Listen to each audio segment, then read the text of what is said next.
At exactly midnight on October 15th, Sarah Chun's phone buzzes on her nightstand.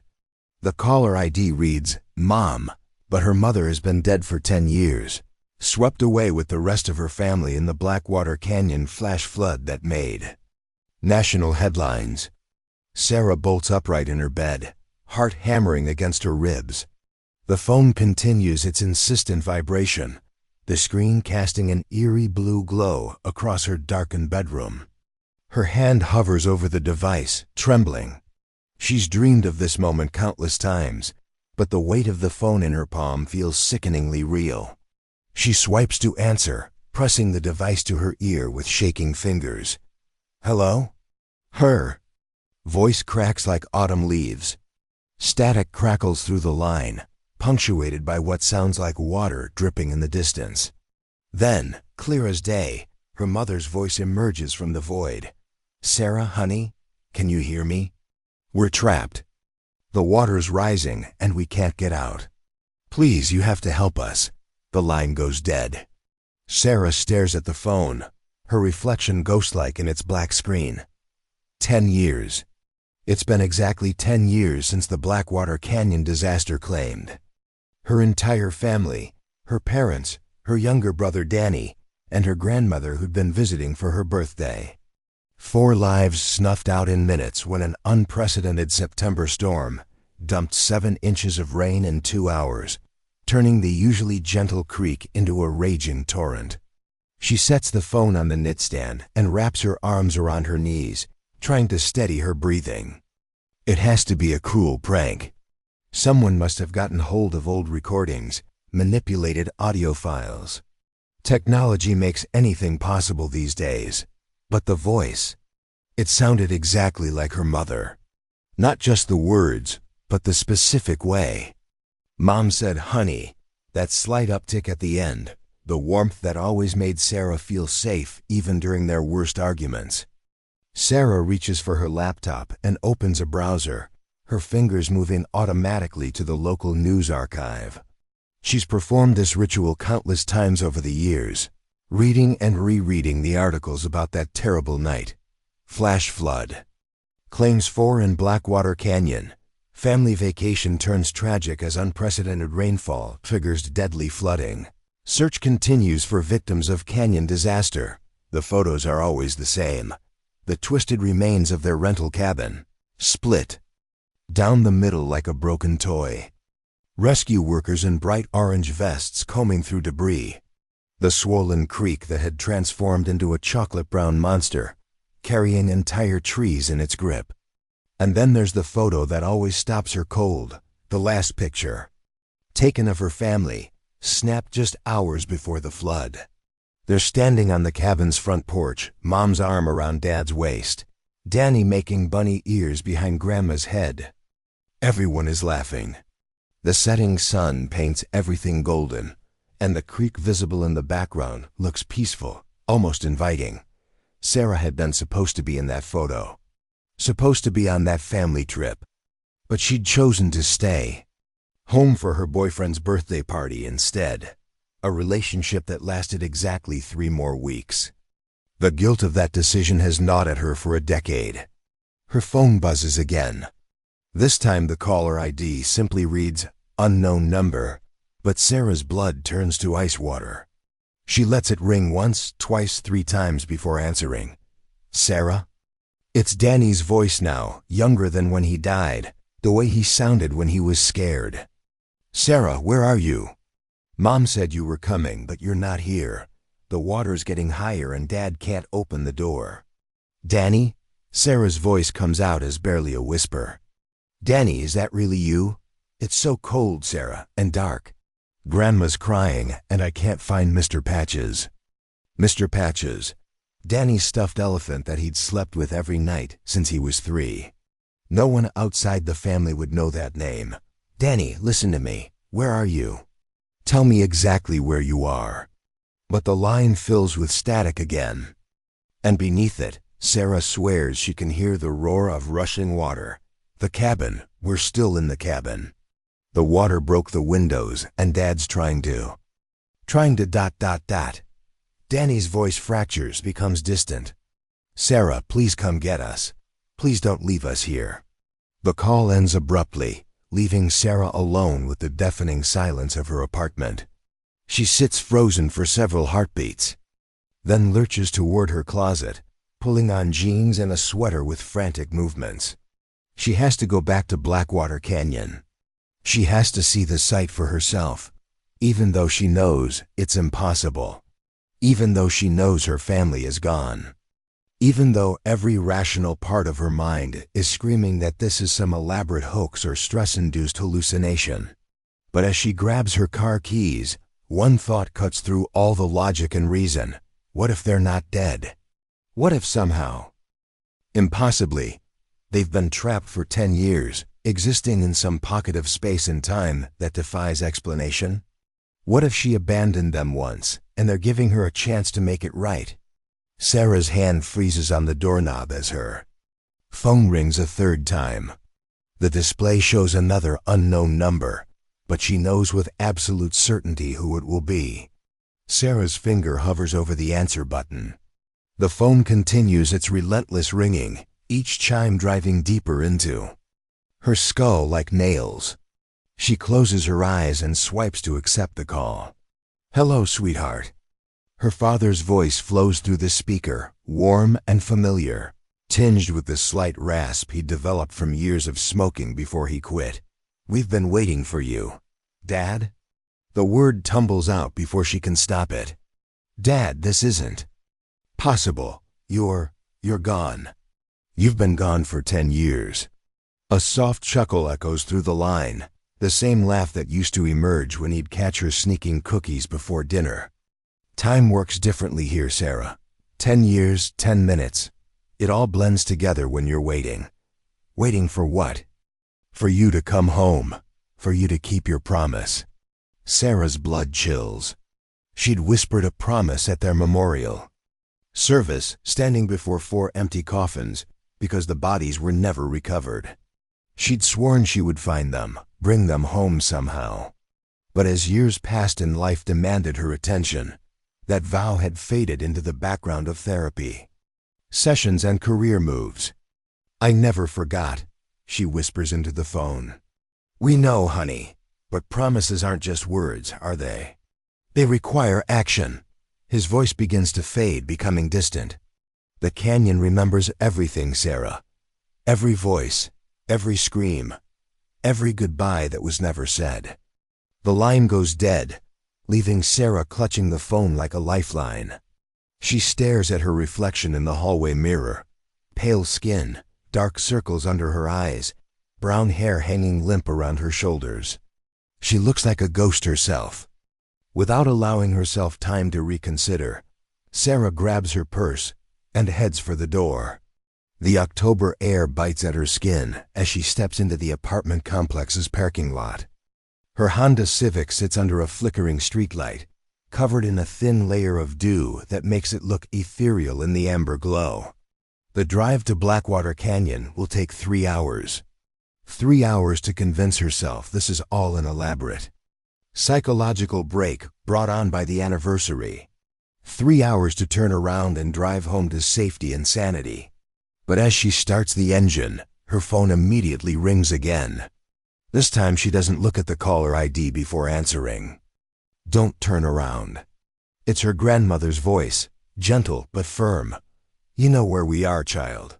You've always known." "Grandma ... Sarah's voice breaks. "I miss you so much."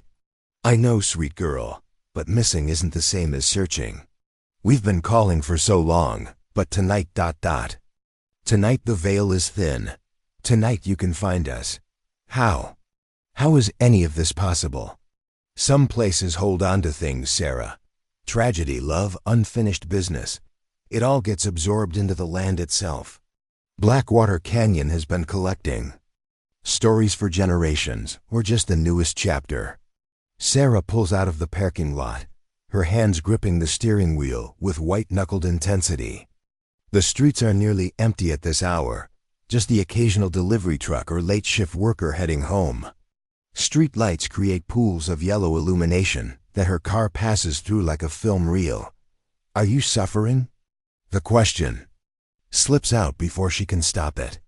A pause, then, we're caught between moments, dear one. Between the last breath and whatever comes next. It's not pain, exactly, but it's not peace either. We're suspended, waiting for you to release us. How? Do I do that? How do I release you? Come to the canyon. Come to where it happened. And bring the music box. Sarah's foot eases off the gas pedal. The music box. She hasn't thought about it in years, hasn't even seen it since she packed up her childhood bedroom. It was a gift. From her grandmother on her 16th birthday, an antique piece with a tiny ballerina that spun to Chopin's Minute Waltz. She'd planned to bring it on the family trip, to show everyone how the ballerina's dress caught the light, but had forgotten it in her rush to pack. You still have it, Grandma's voice says, reading her thoughts. It's in the box under your bed, wrapped in your old sweater. The blue one with the butterfly buttons. Sarah's breath catches. She does have that sweater, does keep memory boxes under her bed, but she's never told anyone about their contents. How do you know that? Love transcends death, Sarah, our connection. To you doesn't end just because our bodies failed. Bring the music box to the cabin. Play our song one last time. The call ends just as Sarah merges onto the highway. That will take her toward the mountains. The road stretches ahead like a dark ribbon, illuminated only by her headlights cutting through the darkness. She sets her phone to silent and focuses on driving, but her mind races with possibilities and impossibilities. Every rational explanation feels inadequate. Voice mimicry technology has advanced dramatically, but how would anyone know about Mr. Patches or the music box? How would they know the exact words she'd whispered at the memorial service? The highway begins to climb into the foothills, and Sarah's ears pop from the elevation change. She passes the exit for Millbrook, the last town before Blackwater Canyon. From here, it's another hour of winding mountain roads to reach the site where her family died. Her phone screen lights up with an incoming call, but this time she doesn't answer immediately. Instead, she pulls over at a scenic overlook and parks. Below her, the lights of Millbrook twinkle like fallen stars. Above, the real stars shine, with crystalline clarity in the thin mountain air. She answers the call. You stopped. It's Danny again, but his voice carries an edge of panic now. Sarah, you can't stop. The water's getting higher and the windows are starting to crack. Please, we don't have much time. Time until what? Until the veil closes again. Until we're lost for another 10 years, maybe forever. The anniversary only opens the door for a few hours. You have to reach us before dawn. Sarah checks her watch. 12:47 a.m. Dawn is still 5 hours away, but the mountain roads ahead are treacherous, especially in the dark. I'm coming, she says. I'm coming right now. But as she ends the call and starts to pull back onto the highway, she notices something that makes her blood freeze. In her rearview mirror, barely visible in the darkness, another car's headlights have appeared. They're maintaining a steady distance behind her, matching her speed exactly. Someone is following her to Blackwater Canyon. Sarah's eyes dart between the road ahead and the headlights in her mirror. The following car maintains its distance with mechanical precision, neither gaining nor falling back as she navigates the winding mountain road. Her speedometer reads 45, fast for these curves, but not fast enough to lose it determined. Pursuer, she tests her theory by slowing to 35. The headlights behind her dim as the other driver reduces speed to match.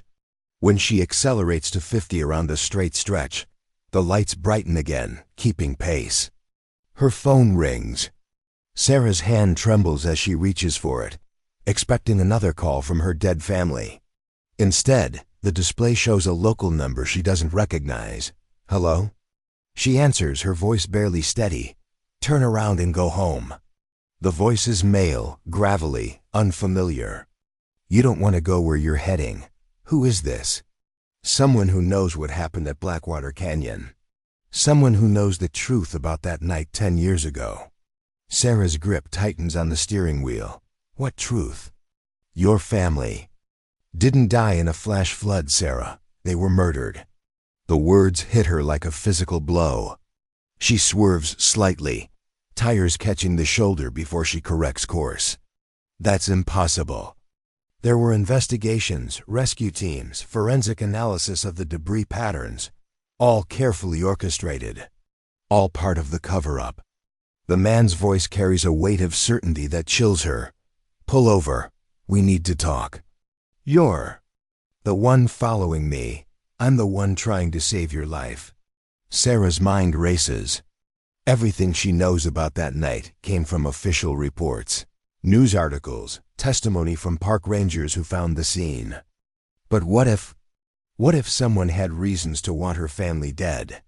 Her father worked in environmental consulting, often clashing with developers who wanted to build in protected areas. Her mother was a journalist who'd been investigating corruption in the county planning department. My family's calling me, she says into the phone. They're trapped. They need help. A bitter laugh echoes through the speaker. They're not calling you, Sarah. Someone is using their voices to lure you back to the canyon. Someone who has been waiting 10 years for you to return. Why would anyone want to hurt me? Because you're the only one who can expose what really happened. You were supposed to die with them that night, but you stayed home. That was never part of the plan. The headlights behind her suddenly surge forward, closing the distance rapidly. Sarah presses the accelerator, her Honda struggling to climb the steep grade. The speedometer needle creeps past 60 as she takes curves that should require half. That's speed. They're coming, the man on the phone warns. You need to trust me. Take the next exit, Woodland Creek Road. There's an old ranger station where we can talk safely. How do I know you're not the one trying to hurt me? Because if I wanted you dead, you'd already be dead. The brutal honesty in his words sends ice through her veins. Behind her, the pursuing vehicle's high beams flare to life, flooding her car with blinding white light. She squints at the road ahead, trying to maintain control as her vision adjusts. The Woodland Creek exit appears around the next bend. Sarah makes a split-second decision and yanks the wheel right, tires screaming as she takes the off-ramp too fast. Her car fishtails on loose gravel before she regains control. In her mirror, she watches the headlights continue straight on the main highway, disappearing around the mountain's curve. Relief floods through her until she realizes they might simply be taking the next exit to circle back. Good, the voice on the phone says. Keep going straight for 2 miles. You'll see the ranger station on your left. It's been abandoned for years, but it's safe. Who are you? Sarah demands. How do you know so much about this? My name is Marcus Webb. I was the lead investigator on your family's case. And I was fired 6 months later for asking too many questions. The road narrows to a single lane, flanked by towering pines that block out the stars. Sarah's headlights carve through the darkness, illuminating glimpses of an old wooden fence, a rusted mailbox, a no trespassing sign peppered with bullet holes. The official report said you concluded it was a natural disaster, Sarah says. The official report was written by my replacement after I was removed from the case. I never concluded anything because I was never allowed to finish the investigation. A building emerges from the darkness ahead, a small log structure with boarded windows and a sagging porch. Sarah recognizes it as one of the old Forest Service stations that were decommissioned in the budget cuts of the early 2000s. She pulls into the overgrown parking area and cuts the engine. The silence is immediate and profound. No traffic noise. No distant hum of civilization.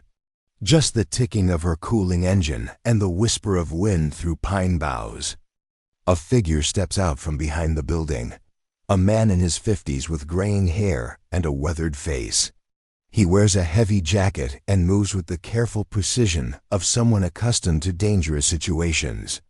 Sarah's phone rings again. This time the caller ID shows Mom. Marcus Webb notices her hesitation and shakes his head firmly. "Don't answer it," he calls through her closed window. "That's not your mother." But Sarah is already swiping to accept the call, compelled by a need that overrides logic. "Sarah, honey, where are you?"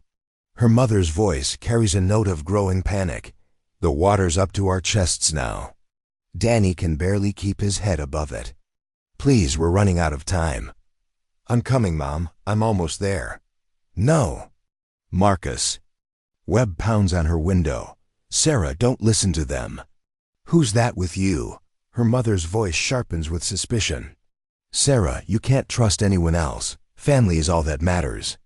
"Family is forever."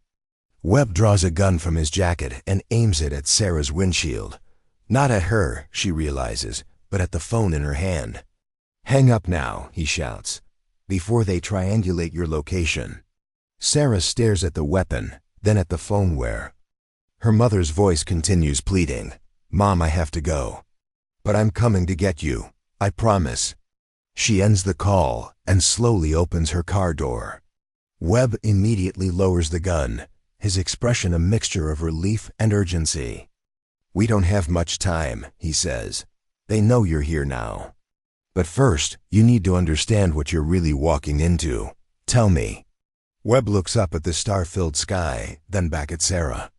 "Your family stumbled onto something at Blackwater Canyon, something worth killing for. And 10 years later, someone is using their voices to finish what they started." A distant sound drifts through the forest, the low rumble of an engine climbing the mountain road they just left. Headlights flicker between the trees, growing brighter. "They found us," Webb says grimly. He grabs Sarah's arm. "We need to move, now." But as they head toward his truck parked behind the station, Sarah's phone rings one final time. The caller ID shows a number she's never seen before, but somehow she knows exactly who it will be. Her own voice answers when she picks up. "Hello. Sarah, it's time we finally met." Sarah stares at the phone in disbelief, her own voice echoing back at her through the speaker. But it's not quite right. The inflection is slightly off, the tone carrying a coldness she's never heard in her own speech. "That's impossible," she whispers. "Is it?" her doppelganger responds. "Technology is remarkable these days. Voice, synthesis, audio manipulation. It's amazing what you can do with enough recordings. And your family provided so many lovely samples before they died."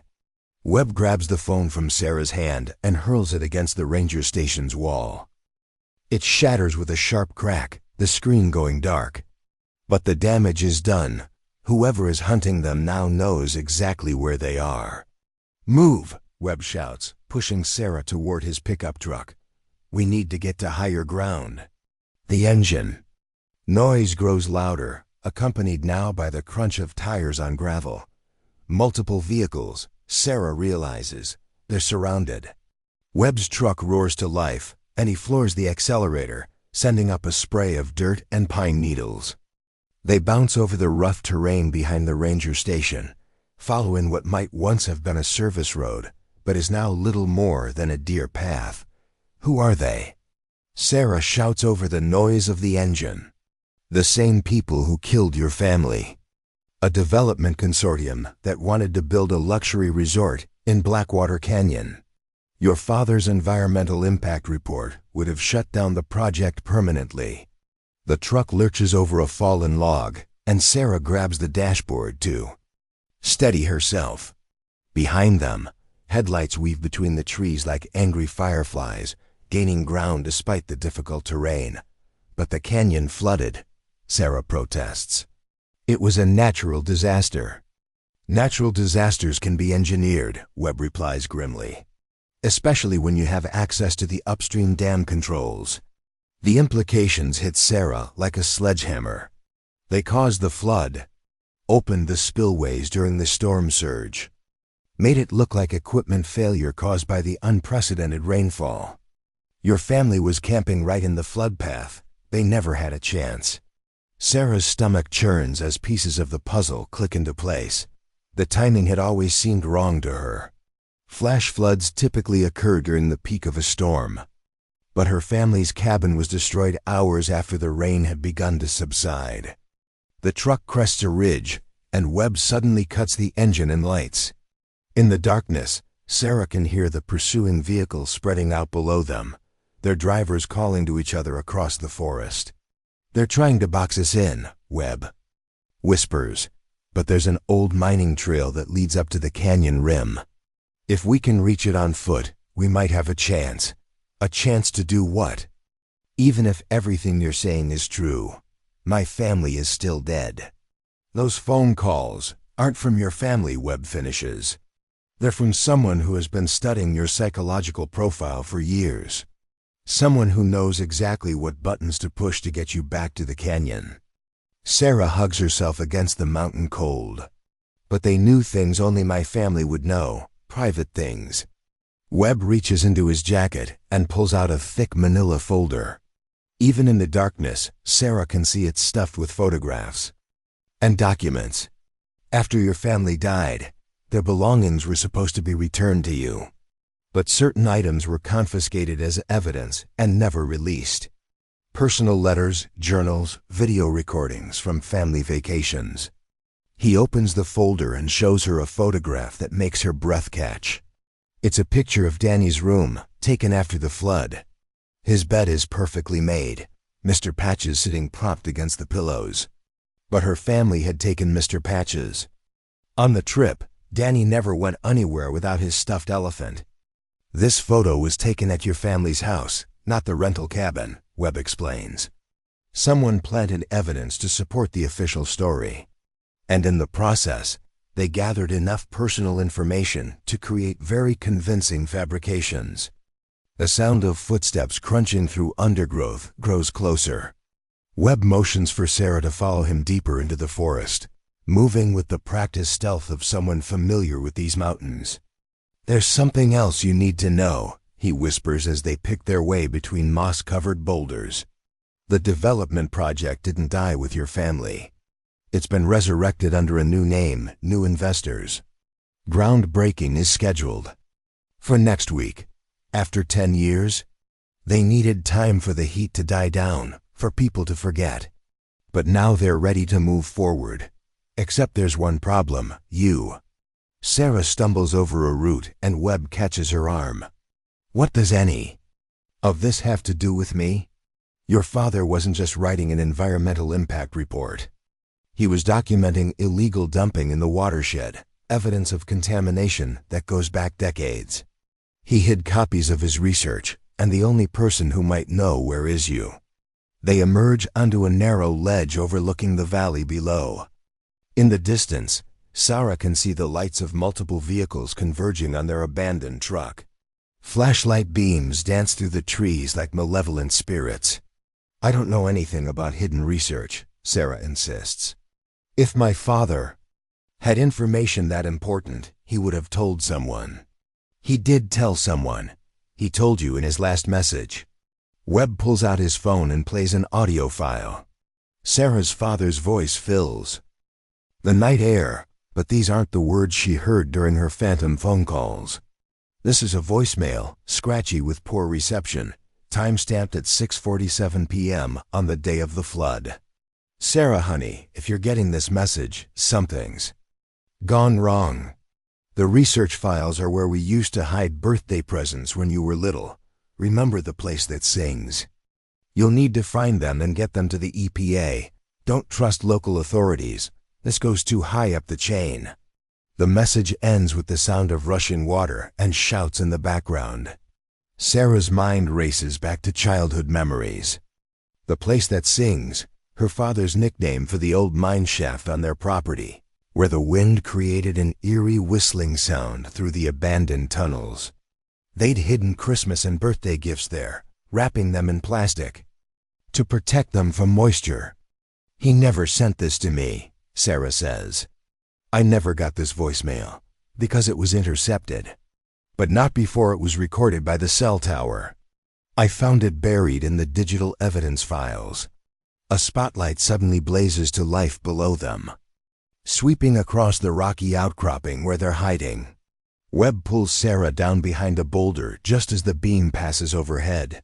"We need to move," he breathes in her ear. "The mining trail is just ahead." But as they prepare to leave their hiding spot, Sarah's broken phone, still clutched in her hand despite the shattered screen, suddenly flickers to life. The display shows an incoming call from unknown number. Somehow, impossibly, the damaged device begins to ring. Webb's eyes widen in horror. That's not possible. The phone is destroyed. Sarah stares at the fractured screen as it continues to ring, each chime echoing off the canyon walls below. And then, without her touching anything, the call connects.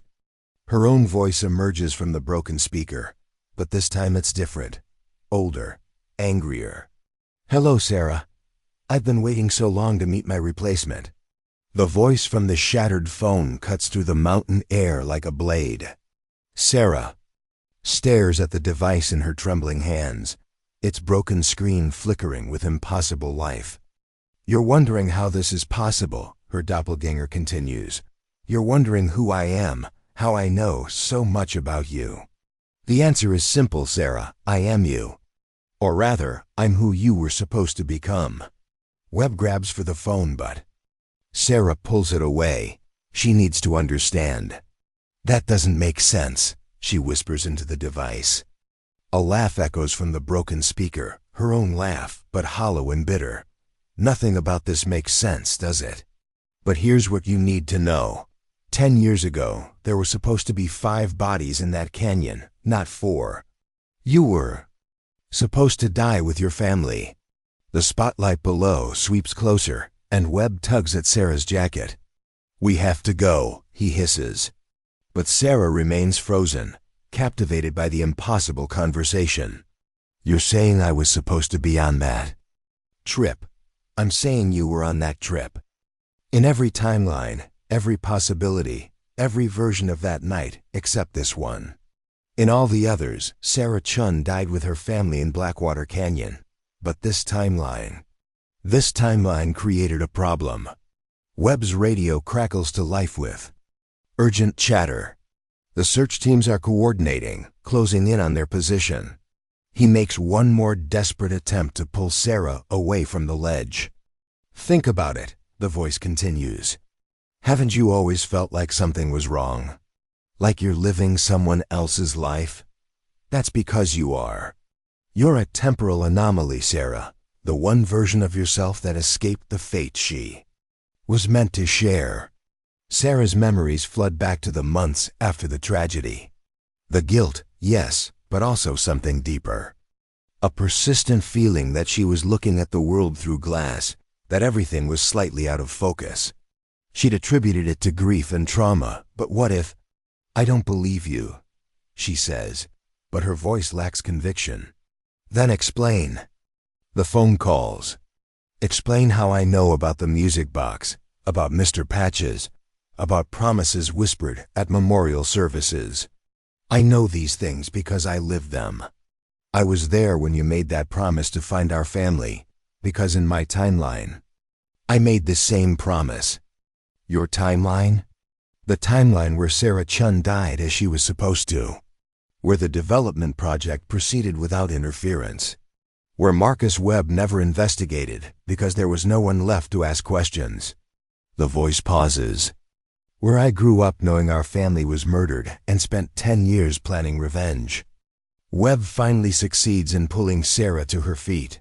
"Dimensional parallel bullshit," he mutters. "Classic disinformation tactic. Don't listen to this psychological warfare." But Sarah can't shake the certainty in her other self's voice. "If what you're saying is true, why are you trying to hurt me?" "I'm not trying to hurt you, Sarah. I'm trying to replace you. You see, I've discovered something wonderful. The barriers between timelines are thinnest at places of great trauma. Blackwater Canyon is a wound in reality itself, and tonight, on the 10-year anniversary, that wound is opening wide enough for me to step through. The search teams below are moving faster now, their lights creating a web of illumination through the forest. Sarah can hear dogs barking in the distance, tracking hounds picking up their scent. What happens to me if you step through? You go back to where you belong. To the timeline where you died with our family. It's really quite poetic. You'll finally get to keep that promise you made. Webb grabs Sarah's shoulders and forces her to look at him. This is exactly what they want, he says urgently. To confuse you, make you doubt reality. There are no parallel timelines, no cosmic anomalies. Just very sophisticated psychological manipulation by people who've been planning this for a decade. But the phone calls can be explained by technology and inside information. The broken phone working, radio frequencies, hidden transmitters. All of this has a rational explanation. Sarah looks between Webb and the impossible device in her hands. Part of her wants to believe him, to embrace the comfort of logical explanations. But another part of her recognizes something true in her. Doppelganger's words, the persistent feeling that she's been living borrowed time. If you're really me, she says into the phone, prove it.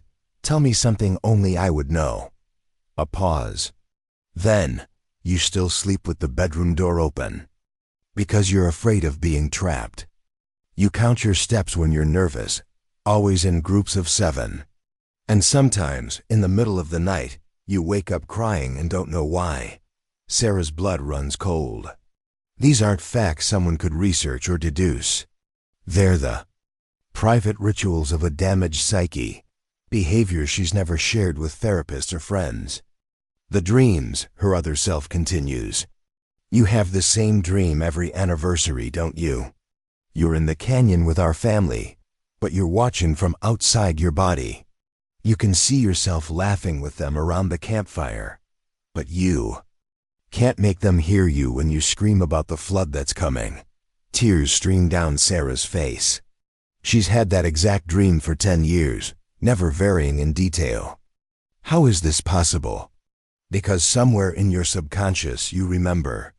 You remember being there, remember dying with them. This version of you, the survivor, she's the aberration. A ghost who doesn't know she's dead.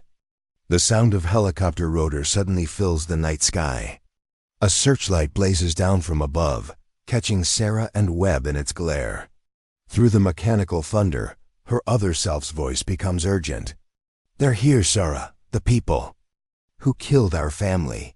They've been hunting you for 10 years, waiting for you to lead them to Father's research. But I can end this. I can take your place and give them what they deserve. Webb raises his gun toward the helicopter, shouting something Sarah can't hear over the rotor wash. The spotlight is blinding, turning the world into a stark tableau of light and shadow. What do you want me to do? Sarah screams into the phone. Come to the canyon. Come to the exact spot where our family died. Bring the music box and play our song. At the moment the melody ends, the barriers will dissolve. You can go home, Sarah. You can finally be with them. The helicopter descends, its skids touching down on a flat area 50 yards away. Armed figures in tactical gear begin pouring out. Moving with military precision, Webb grabs Sarah's hand.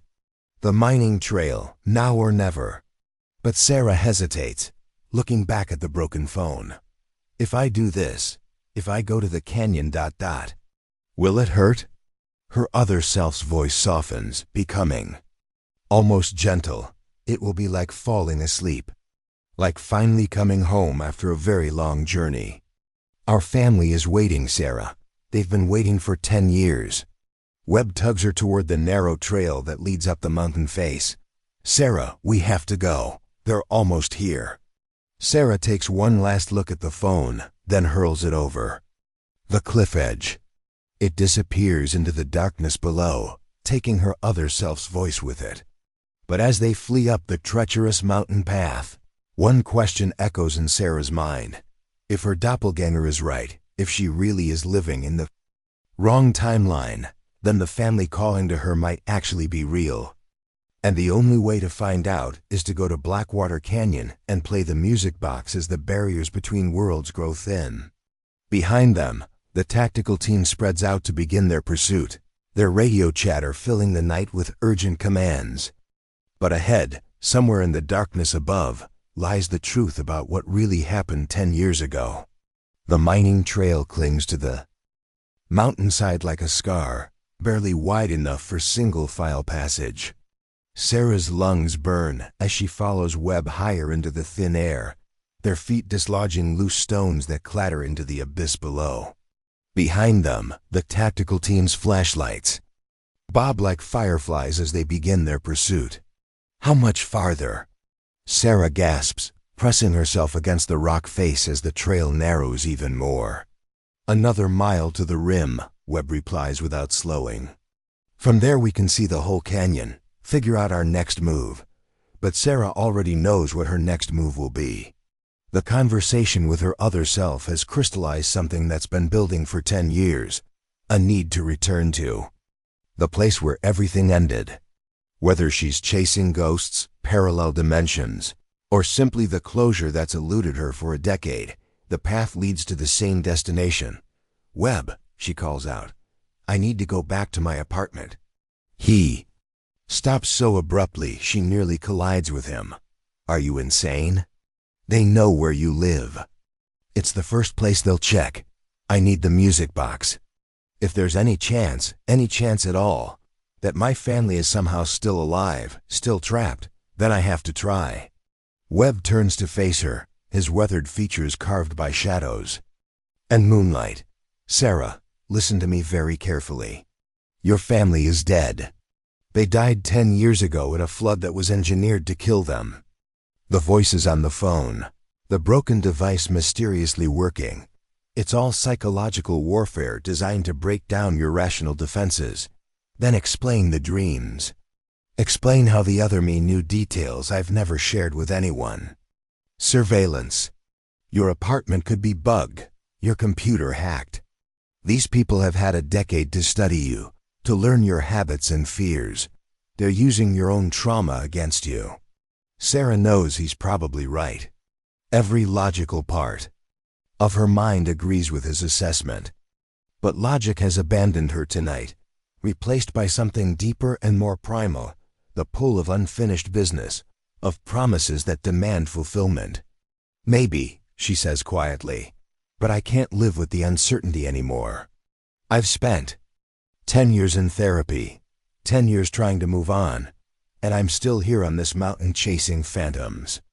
If going to the canyon doesn't give me answers, at least it will give me an ending. The sound of voices drifts up from below. Their pursuers are gaining ground despite the difficult terrain. Webb glances back, then up at the trail ahead, calculating distances and possibilities. Your apartment is 40 minutes back down the mountain, he says finally. By the time we get there and back to the canyon, those tactical teams will have the whole area locked down. Then we don't go together. Sarah pulls out her car keys. You continue to the rim, watch the canyon from above. I'll get the music box and meet you there. Sarah, this is my choice, Webb. You've given me the truth about what happened to my family. Now let me decide what to do with it. A helicopter passes overhead, its searchlight sweeping the mountainside below their position. In the distance, Sarah can see more aircraft approaching. This isn't just a manhunt anymore. It's a military operation. Webb reaches into his jacket and pulls out a satellite phone. Take this. It's encrypted, can't be easily tracked. If you're going to do this suicidal thing, at least let me monitor your position. Sarah accepts the phone, feeling its weight in her palm. What about you? I'm going to the canyon ahead of you. If there really is some kind of temporal anomaly happening tonight, I want to document it. And if this is all an elaborate trap, maybe I can even the odds a little.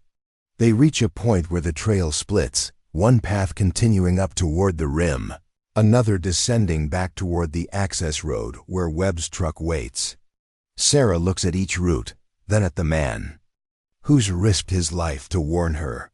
Why are you helping me? She asks, you barely know me. Webb's expression softens slightly. Because 10 years ago, I failed your family. I let politics and pressure stop me from finding the truth. I won't make that mistake again. The sound of boots on stone echoes from below. Their pursuers are close now, maybe 15 minutes behind. Sarah makes her decision and starts down the descending trail. 40 minutes, Webb calls after her. If I don't hear from you in 40 minutes, I'm coming after you. Sarah waves without looking back, focused on navigating the treacherous descent in darkness. The trail switchbacks through granite outcroppings and stands of pine, each turn offering a brief glimpse of the valley floor far below. Her mind races as she picks her way down the mountain. The music box sits in a cardboard container under her bed, wrapped in the blue sweater with butterfly buttons, just as her grandmother's voice had described.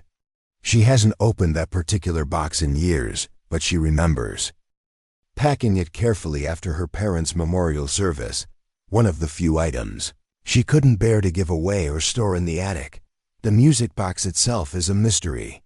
Her grandmother had claimed it was an antique, passed down through generations. But Sarah's research had never turned up any family history to support that story. It was simply a beautiful object that played a beautiful song, a gift given with love but no documentation. Chopin's Minute Waltz, the melody that had filled her childhood with wonder as the tiny ballerina spun in endless circles. The same song that, according to her phantom grandmother, held the key to releasing her family from whatever limbo they inhabited. 20 minutes into her descent, Sarah's satellite phone buzzes with an incoming message. The display shows only coordinates, latitude and longitude numbers that mean nothing to her. But something about the message feels urgent, important. She calls Webb's number. He answers on the first ring. I'm at the canyon rim, he says without preamble. Sarah, you need to see this. What is it? The coordinates I just sent you. That's the exact location where your family's cabin stood. And there's something there. Something that shouldn't exist. Sarah's pace quickens despite the dangerous terrain. What do you mean? I mean there's a structure down there. Not ruins, not debris from the flood. An intact building exactly where the rental cabin was destroyed 10 years ago. The implications hit Sarah like a physical blow. If there's a building at those coordinates, if something exists where nothing should be able to exist, then maybe the impossible phone calls aren't so impossible after all. Are you sure about the location? I've got GPS coordinates from the original incident report. This is the exact spot, Sarah. And there are lights on inside. Sarah reaches Webb's abandoned truck and finds the keys still in the ignition. As she starts the engine, one more question occurs to her. Webb, in all your research, did you ever find any evidence that my family's bodies were recovered? A long pause.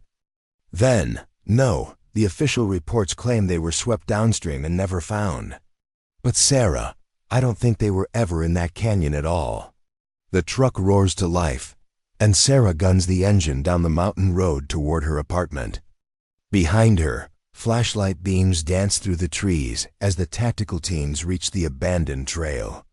Ahead of her, 40 minutes of driving through darkness toward a truth that grows stranger and more terrifying with each revelation. But as she navigates the winding road, one thought cuts through all the fear and confusion.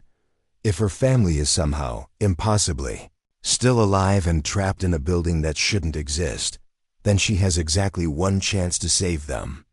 And that chance depends on a music box playing Chopin in the place where time itself might be broken.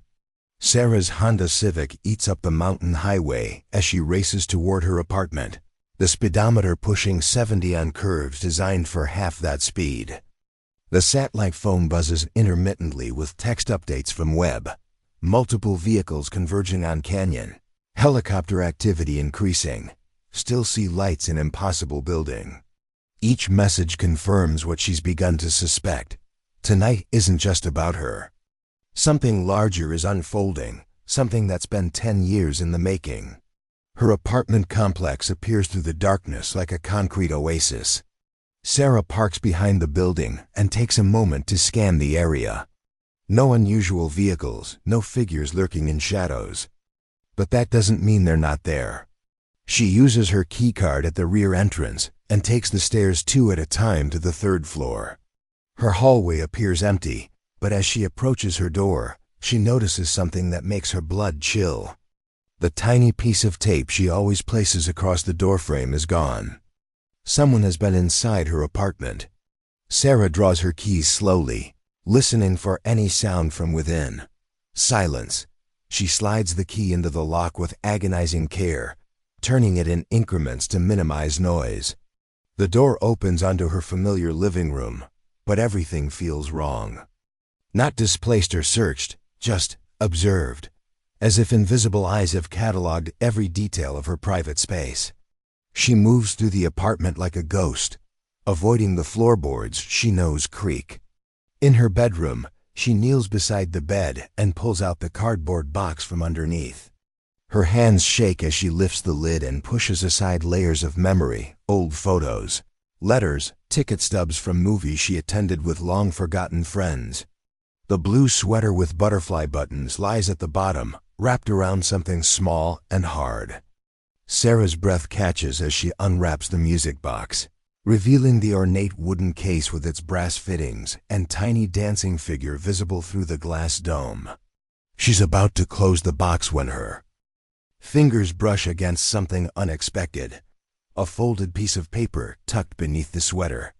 Sarah unfolds it carefully, recognizing her father's handwriting immediately. "Sarah, if you're reading this, then the worst has happened, and you've found my emergency cash.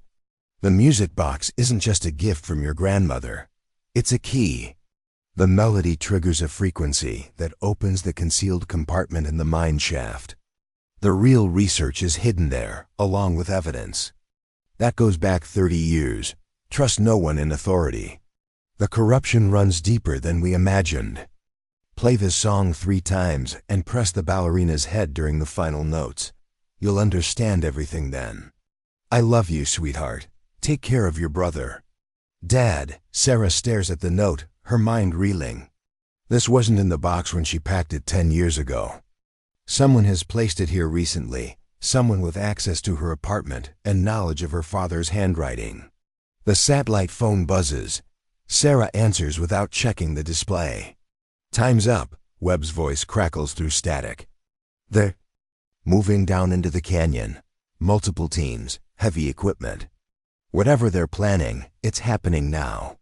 "Webb, someone's been in my apartment. They left a note from my father, instructions about the music box. Get out of there now. If they can access your apartment, they can access you." Sarah rewraps the music box and heads for the door, but freezes as she hears the distinctive sound of the elevator arriving at her floor. Through her peephole, she watches 3 figures in dark clothing emerge and move purposefully toward her door. She backs away from the entrance, mind racing through options. The fire escape outside her bedroom. Window leads to the parking garage. If she can reach her car. A soft knock echoes through the apartment. Then her own voice calls from the hallway. "Sarah? I know you're in there. We need to talk." Her doppelganger has arrived. Sarah clutches the music box to her chest and moves toward the bedroom window.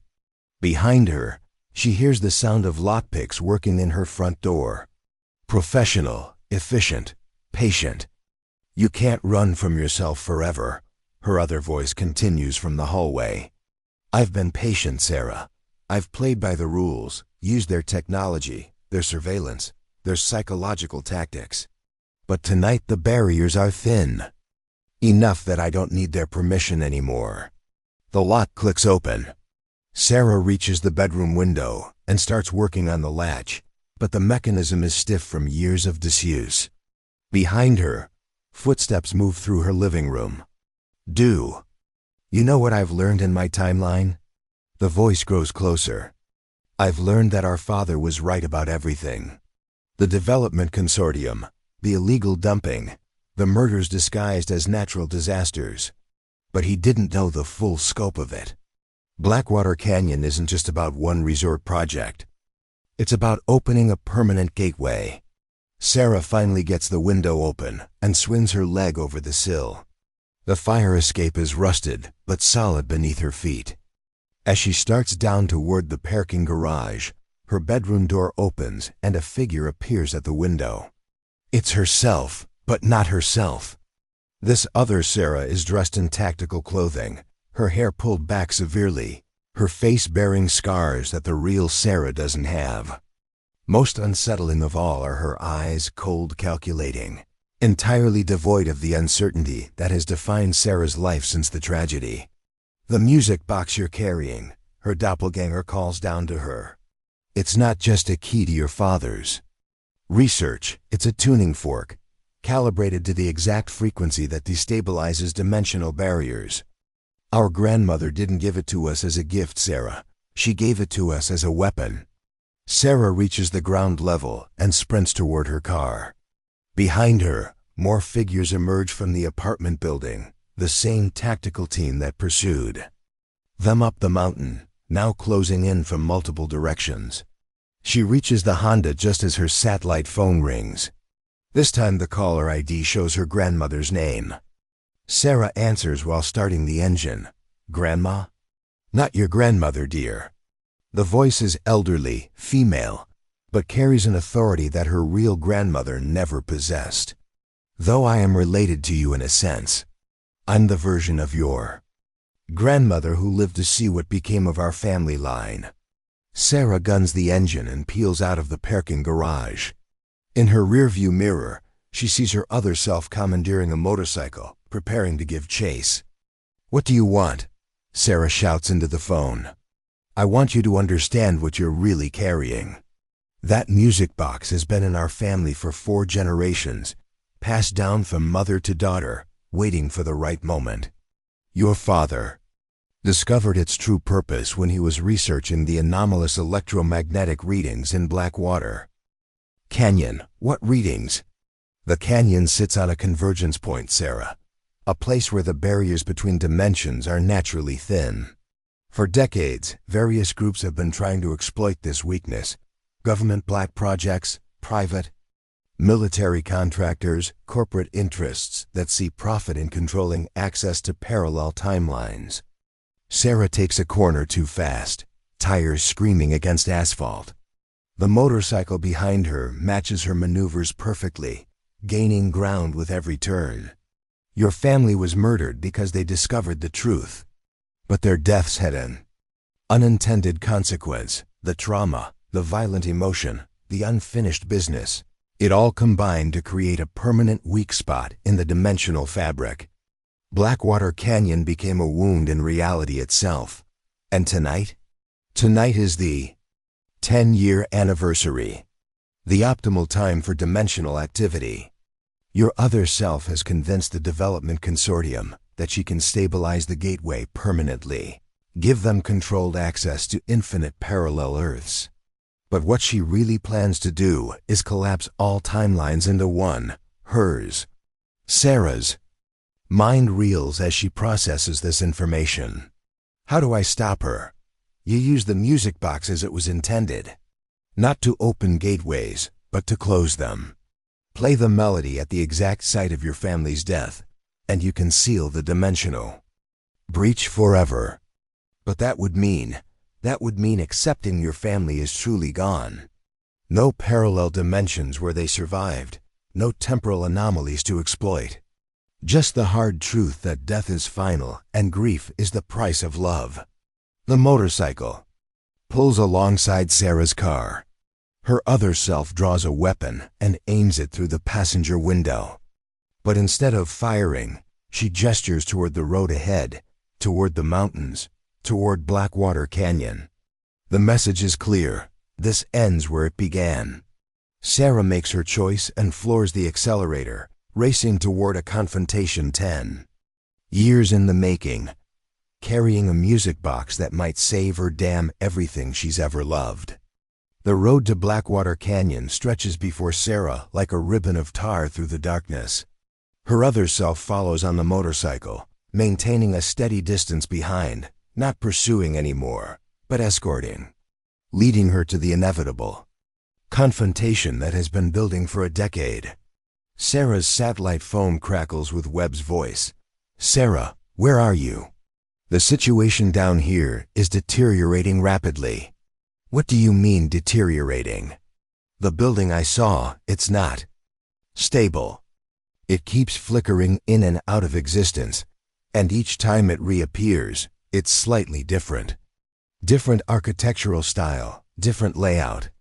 It's like reality can't decide which version should exist." Sarah grips the steering wheel tighter. "Are you still seeing lights inside?" "That's the thing. I am seeing lights, but I'm also seeing movement. Shadows passing by windows, but they don't look right. The proportions are wrong. Like the people inside are too tall or moving in ways that human bodies shouldn't move." The highway begins its final ascent toward the canyon, and Sarah can see the glow of floodlights ahead. The development consortium has brought in serious equipment, generators, communications arrays, what looks like scientific monitoring gear. "Webb, I need you to listen carefully. The music box isn't just a key to my father's research. It's some kind of dimensional tuning device. My grandmother, or someone claiming to be her from another timeline, says I can use it to close the breach permanently." "Close what breach?" "The dimensional weak spot created by my family's trauma. Apparently Blackwater Canyon has become a wound in reality itself." A long pause. Then, "Sarah, I'm a former cop, not a theoretical physicist.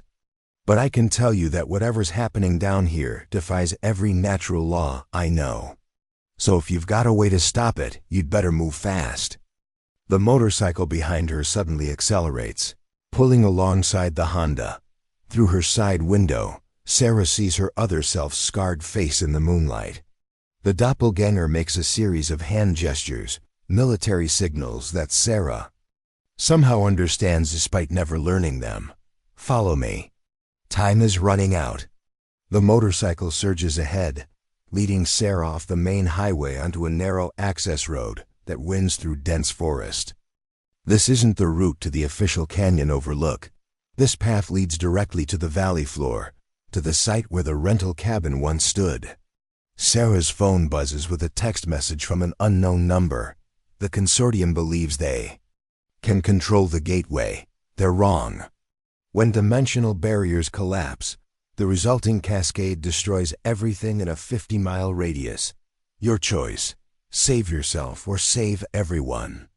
The trees open up ahead, revealing a surreal scene that makes Sarah's breath catch. The valley floor is bathed in artificial daylight from massive flood lamps, and dozens of figures in hazmat suits move between banks of electronic equipment. But at the center of it all, exactly where her family's cabin should be, stands an impossible structure. It's not one building but several, occupying the same space simultaneously. Sarah can see the outline of the original rental cabin, but it's overlaid with what appears to be a modern research facility, which is itself somehow merged with what looks like a Victorian mansion. The three structures phase in and out of focus like overlapping photographs, creating a dizzying optical illusion that hurts to look at directly. The motorcycle stops at the edge of the construction site, and Sarah's other self dismounts.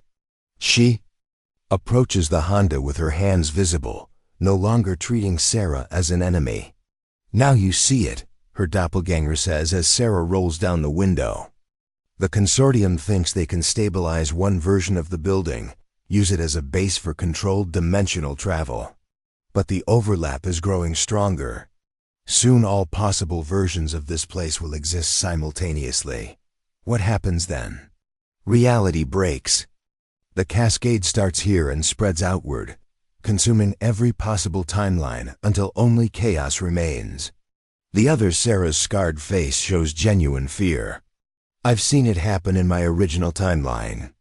I barely escaped through an unstable portal before everything collapsed." Sarah stares at the impossible building. "So you're not really from a parallel dimension. You're a refugee. I'm a survivor. And I'm trying to prevent the same disaster from happening here." Her doppelganger points toward the music box in Sarah's lap. That device can resonate at the frequency needed to collapse the gateway cleanly. But it has to be activated from the exact point where the dimensional breach originated. Which is where? The basement of the rental cabin. The place where our family made their last stand against the flood. Sarah looks at the phasing structure, trying to make sense of its shifting architecture. How do I get inside? It's not even consistently solid. You time the phases. The original cabin materializes every 37 seconds and remains stable for about 15 seconds. That's your window. A new voice crackles through Sarah's satellite phone. Webb, urgent and panicked. Sarah, you need to get out of there now. I'm seeing movement in the trees all around the site. Military vehicles, dozens of them. This isn't just the consortium anymore. Sarah looks around and spots the approaching headlights through the forest. Whatever organization her other self represents, they've brought reinforcements. Who are they? Sarah asks her doppelganger. Temporal Containment Division. Government Black Ops unit that specializes in dimensional anomalies. They have orders to sterilize the entire area if the situation can't be controlled. Sterilize how? Tactical nuclear device. Small yield, but enough to create a crater where the canyon used to be. They figure if they can't close the gateway, they can at least contain the cascade effect. The military vehicles emerge from the tree line, and Sarah can see armed figures deploying around the perimeter. Her window of opportunity is shrinking rapidly. The music box, her other self says urgently. You need to get it to the basement now, while the cabin phase is still accessible. I'll buy you time. How? By giving them what they think they want. She pulls out a device that looks like a high-tech remote control. Emergency dimensional disruptor. It'll collapse the gateway temporarily, make them think the situation is resolved. But the effect only lasts about 10 minutes. Sarah looks between her doppelganger and the impossible building. Why are you helping me? If you're really from another timeline, what do you care what happens here? For the first time, the other Sarah's cold demeanor cracks slightly. Because somewhere in the multiverse, there's a version of our family that's still alive. And if this cascade reaches them, if it spreads far enough, it'll destroy every possible timeline where they exist. Even the theoretical ones. The building phases again, and for 15 seconds, Sarah can see the rental cabin clearly, exactly as she remembers it from family photos. Wooden walls, stone foundation, the little porch where they'd posed for their last picture together. Go, her other self urges. The next phase starts in 20 seconds. I'll handle the TCD. Sarah grabs the music box and bolts from the car.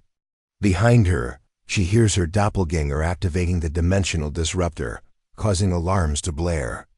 Throughout the site, the hazmat-suited figures scatter as their equipment begins registering impossible readings. The building phases back into focus, the rental cabin, solid and real for another few precious seconds. Sarah sprints toward the front door, knowing she has maybe 10 seconds before the structure becomes intangible. Again, she reaches the porch just as the building begins to flicker. The front door is locked, but she can see light coming from inside, warm, yellow light like the kerosene lamps her family had used during their vacation. Sarah raises her fist to pound on the door, but it swings open before she can knock. Her mother stands in the doorway, exactly as she looked 10 years ago, her face breaking into a smile of pure relief. Sarah, she says, her voice thick with emotion. You came. You finally came. Sarah stares at her mother's face, drinking in every detail she'd thought lost forever. The laugh lines around her eyes, the way her hair falls across her left shoulder, the small scar on her chin from a childhood accident. It's impossibly, perfectly real. Mom, the word comes out as barely a whisper. Come inside, sweetheart. We've been waiting so long. Her mother steps back, gesturing into the cabin's warm interior. Sarah crosses the threshold and feels the world shift around her. The building solidifies completely, no longer phasing between dimensions. Inside, the cabin looks exactly as it did in her memories. Rustic furniture, stone fireplace, family photos on the mantel. But there's something else, something that wasn't there during their actual vacation. Water. The floor is covered in several inches of dark water that seems to move with its own current, flowing toward the back of the cabin where stairs lead down to the basement. The flood, Sarah says, understanding. It never stopped here. Time moves differently when you're caught between worlds, her mother explains, leading Sarah deeper into the cabin. We've been living the same few hours over and over, waiting for you to find us. They reach the living room, and Sarah's heart nearly stops. Her family is there, all of them. Her father sits in his favorite chair, reading a book by lamplight. Danny sprawls on the floor with Mr. Patches, working on a jigsaw puzzle. Her grandmother knits in the corner, humming softly to herself. They all look up as Sarah enters, their faces lighting up with joy. Sarah! Danny jumps up and runs to her, wrapping his arms around her waist. He feels solid, real, warm. I knew you'd come. I told everyone you'd come.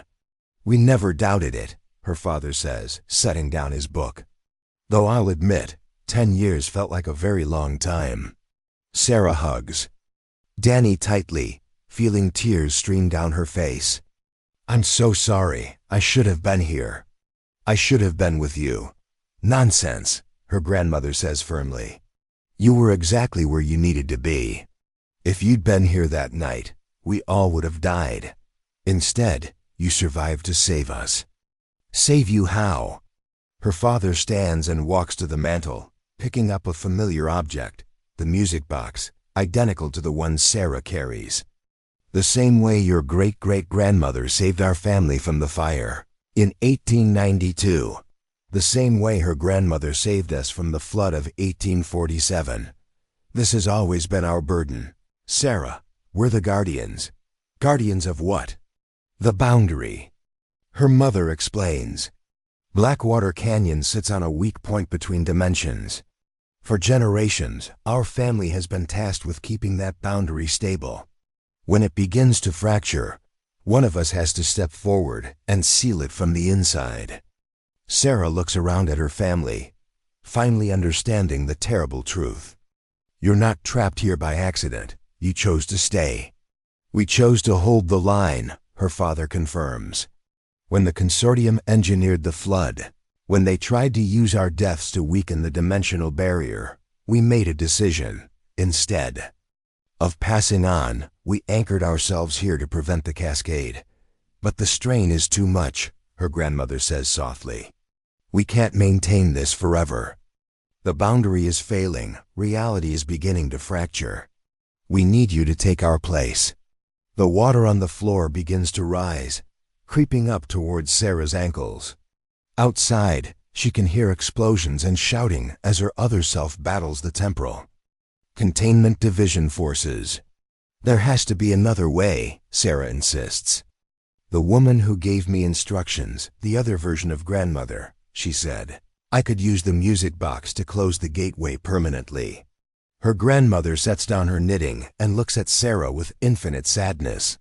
My dear child, I am that other grandmother, the one from the timeline that collapsed. I've been sending messages across dimensions, trying to guide you here. Then you know there's a way to close it without sacrifice. I know there's a way to close it temporarily. But permanently sealing a dimensional breach requires a life force to fuel the barrier.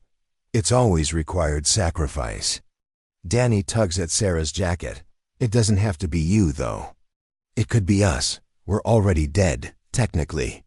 We're just ... delayed. The implications hit Sarah like a physical blow. Her family isn't offering her a reunion. They're offering her a choice. Join them in their eternal vigil, or let them finally rest while she takes responsibility for sealing the breach. Play the music, her father says gently. Play our song one last time, and we can make the decision together. Sarah looks down at the music box in her hands. The water is up to her knees now, cold and relentless. Above them, the cabin groans as different dimensional versions of the building struggle for dominance. She winds the mechanism and opens the lid. The tiny ballerina begins to spin as Chopin's Minute Waltz fills the room with its haunting melody. As the music plays, Sarah watches her family's faces change. They become translucent, ethereal, as if the melody is already beginning to release them from their anchor point. But they also seem more at peace than she's seen them since entering the cabin. "We love you, Sarah," her mother says, her voice growing distant. "We've always been so proud of who you became." "But this isn't goodbye," Danny adds, his form flickering. "Like candlelight. We'll be watching over you, just from somewhere else." The music reaches its crescendo, and Sarah feels a presence behind her. She turns to see her other self standing in the doorway, no longer scarred or cold. This version looks exactly like Sarah herself, but with an expression of infinite compassion. "It's time to choose," her doppelganger says. "Close the breach, and let them rest, or let reality collapse trying to hold on to what's already gone." The water rises to Sarah's waist. The music box continues to play, its melody the only constant in a room where the walls are beginning to phase between different architectural styles. Sarah looks at her family one last time, memorizing their faces as they fade. Then she makes her choice. "I love you," she whispers, "and I'm letting you go." She presses the ballerina's head as the final notes play, and the world explodes into brilliant white light. The light fades slowly, leaving Sarah standing alone in ankle-deep water on the basement floor of a structure that no longer shifts between dimensions. The cabin around her is solid but empty, a perfect recreation of her family's last vacation rental frozen in time. Above her, she can hear voices, human voices, not the mechanical chatter of equipment or the barked orders of military personnel. Real people calling her name with genuine concern. "Sarah! Sarah, are you down there?" Webb's voice, urgent but relieved. She climbs the wooden stairs to find him standing in the cabin's living room alongside a woman in civilian clothes who looks remarkably like her other self, but without the tactical gear or haunted expression. "Who are you?" Sarah asks the woman. "Dr. Elena Vasquez, Temporal Research Division. The Civilian Oversight Branch," the woman explains. "I've been investigating unauthorized dimensional experiments for the past 3 years. Your encounter tonight provided us with the evidence we needed to shut down the entire Black Project." Sarah looks around the cabin. It's exactly as she remembers from her family's vacation, but now it feels like a museum exhibit rather than a living space. "What happened to the consortium?" "The Temporal Containment Division? Arrested," Webb says with satisfaction. Turns out funding illegal dimensional research and engineering natural disasters to cover it up is still very much against federal law. The survivors are cooperating fully in exchange for reduced sentences. Survivors? Your other self, the one from the collapsed timeline. She didn't make it, Dr. Vasquez explains gently. "When you sealed the breach, it created a feedback loop that prevented any more dimensional crossings. She couldn't return to her original timeline because it no longer existed, and she couldn't remain here because ... Well, because you're already here." Sarah nods, feeling a strange mix of grief and relief. "She saved everyone. She could have tried to take my place permanently, but she chose to help instead." "The music box," Webb says, noticing the antique still clutched in Sarah's hands. "Did it work? Did you find what you were looking for?" Sarah considers the question carefully. She'd found her family, spoken with them one last time, received their blessing to let them go. But more than that, she'd found closure, not the artificial closure of therapy sessions or the false closure of denial, but the genuine acceptance that comes from fulfilling a promise. "I found them," she says simply. And I said goodbye. Dr. Vasquez leads them out of the cabin into the pre-dawn darkness. The valley floor is nearly empty now, except for a few cleanup crews dismantling the consortium's equipment. The hazmat suits and floodlights are gone, replaced by normal people doing normal work under normal lighting. What happens to this place now? Sarah asks. It becomes a research site, Dr. Vasquez explains. Civilian-run, transparent, focused on understanding dimensional phenomena rather than exploiting them. We'll be monitoring the area for any residual instability, but your intervention seems to have restored normal space-time integrity. As they walk toward their vehicles, Webb falls into step beside Sarah. I have something for you, he says, pulling out a thick manila envelope. The real files on your family's case. Everything I gathered before I was forced off the investigation. Sarah accepts the envelope but doesn't open it immediately. Will it change anything? Will it bring them back? No, but it will give you the complete truth about what happened to them. And it will ensure that the people responsible face justice for what they did. They reach the parking area where Sarah's Honda sits next to Webb's truck and Dr. Vasquez's government sedan. The eastern horizon is beginning to show the first hints of dawn, painting the mountain peaks with soft pink light. I should go, Sarah says. I have a lot to process, and I imagine there will be paperwork, depositions, all the bureaucratic aftermath of something like this. Undoubtedly, Dr. Vasquez agrees. But Sarah, what you did tonight, choosing to close the breach instead of trying to exploit it, that took incredible courage. Your family would be proud. Sarah smiles, and for the first time in 10 years, it feels completely genuine. They told me they were proud, right before they let me say goodbye. As she drives down the mountain road away from Blackwater Canyon, Sarah reflects on the strange journey that brought her here. She'd started the night believing her family was somehow still alive, trapped and calling for help. In a way, they were, just not in the way she'd imagined.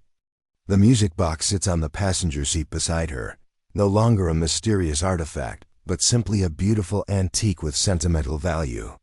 The ballerina inside no longer spins when she winds the mechanism. The device has served its purpose, and now rests silent. Her phone rings as she reaches the main highway. The caller ID shows Helen's name, and Sarah realizes her friend must be worried sick after her mysterious disappearance the day before. Sarah, thank God. Where have you been? I tried calling all night. I went back to the canyon, Sarah says. I found what I was looking for. What do you mean? Sarah, you're scaring me. I found closure, Helen. Real closure. I can tell you the whole story when I get home, but I think I'm finally ready to start healing. A long pause. Then Helen's voice, thick with emotion. Are you saying what I think you're saying? I'm saying I'm done living in the past. I'm done waiting for my family to come back. They're at peace, and now I can be too. As Sarah drives through the sunrise toward home, she passes the exit for the cemetery where she spent so many anniversary mornings over the past decade. Today, she doesn't turn off the highway. She visits their graves again someday, but not as a pilgrimage of guilt and desperate hope. When she returns, it will be as a celebration of the love they shared and the peace they've finally found. The music box might be silent now, but Sarah carries a different song in her heart, not the haunting melody of Chopin's waltz, but something lighter and more hopeful. The song of a life finally ready to be lived, of a future that's no longer hostage to the past, of a woman who has learned the difference between holding on and letting go. 10 years after the Blackwater Canyon tragedy claimed her family, Sarah Chun has finally come home. Not to the place where they died, but to the place where she can begin to truly live again. The road stretches ahead of her, and for the first time in a decade, she's eager to see where it leads.